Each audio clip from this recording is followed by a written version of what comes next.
निशानदेही करते हैं ताकि कोई हुज्जाज किराम 9 दिलहज को मैदान अरफात की बाउंड्री से बाहर ना रह जाए।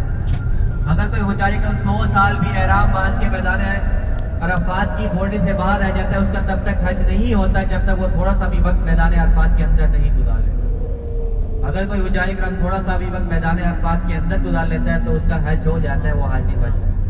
थोड़ा सा भी वक्त मैदान अरफात के अंदर, इतनी बड़ी अहमियत है मस्जिद। इस तरह से मैं आपको बता रहा था, हुज्जाज किराम 10 जिलहज को जमात को बकरियां मारते हैं, अपने अपनी कुर्बानी करते हैं, हलक कराते हैं, रात की पाबंदियां खत्म हो। अब देखिए कितने दिन पीछे रह गए बाकी, 11 जिलहज 12 जिलहज 2 दिन बाकी। अब हुज्जाज किराम 11 जिलहज को दोहर की अजान के बाद मगरिब की अजान होने से पहले पहले तीनों शैतानों को 7 21 कंकरियां 11 जिलहज को मारी जाती हैं। इसी तरह से 12 जिलहज को भी 7 21 कंकरियां 12 जिलहज को भी मारी जाती हैं। तो 12 जिलहज को मगरिब की अजान होने से पहले पहले हुज्जाज किराम को तवाफ़ ज़ियारा करना होता है। तवाफ़ ज़ियारा में क्या होता है? तवाफ़ ज़ियारा में हुज्जाज किराम अल्लाह के घर का तवाफ़ करते हैं, सफ़ा मरवा करते हैं, इसमें हलक नहीं कराते। तवाफ़ ज़ियारा हुज्जाज का अभी तो देखे ना, हरम के अंदर बगैर एहराम के नहीं जाते। अल्लाह के घर के अंदर आपने देखा ना, पाबंदी लगा दी, रूल लगा दिया, बगैर एहराम के नहीं जाते।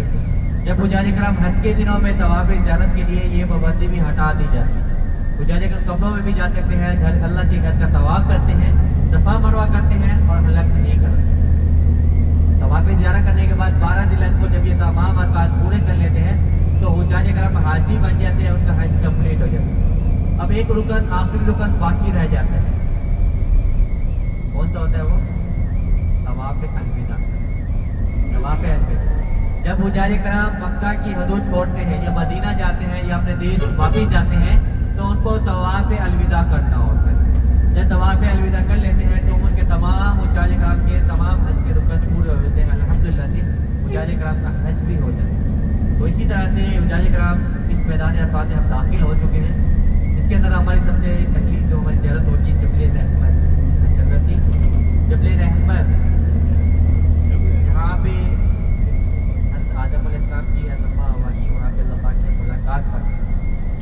और दूसरा आक़ाए दो जहां सल्लल्लाहु अलैहि वसल्लम जब हज के दिनों में आए थे इसी पहाड़ी के दामन में, और आप सल्लल्लाहु अलैहि वसल्लम के साथ आपकी ऊँटनी मौजूद थी, उसका नाम था किस्वा ऊँटनी पे बैठ के, पहाड़ी के दामन में किस्वा ऊँटनी पे बैठ के हज का खुतबा दिया।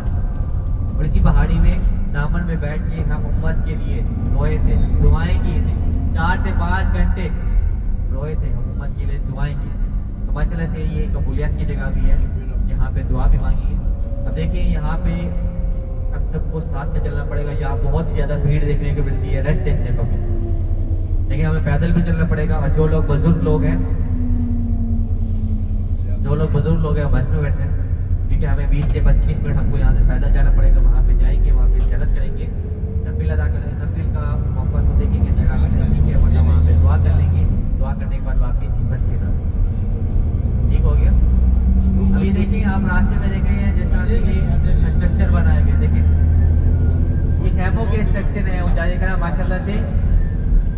और रमज़ान के बाद अभी भी देखें मेंटेनेंस कहीं कहीं के शुरू हो चुकी है। रमज़ान के बाद प्रॉपर यहाँ पे मेंटेनेंस शुरू हो जाती है और इन खैमों के ऊपर कपड़ा लगा दिया जाता है, खैमे बना दिए जाते हैं।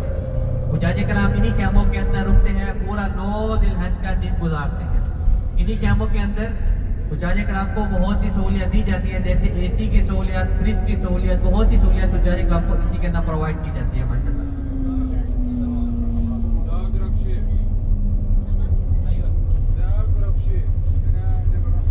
क्यों जाता हूँ मैं बस से? कहाँ जाता है वो?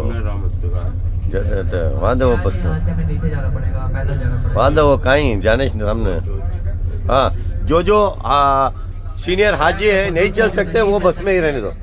वो बस में ही बैठे, जो हाजी को चलने नहीं होता, ठीक है, तो वो लोग बस में ही चलो, ठीक है। तो देखो दूर चलने का रहता है।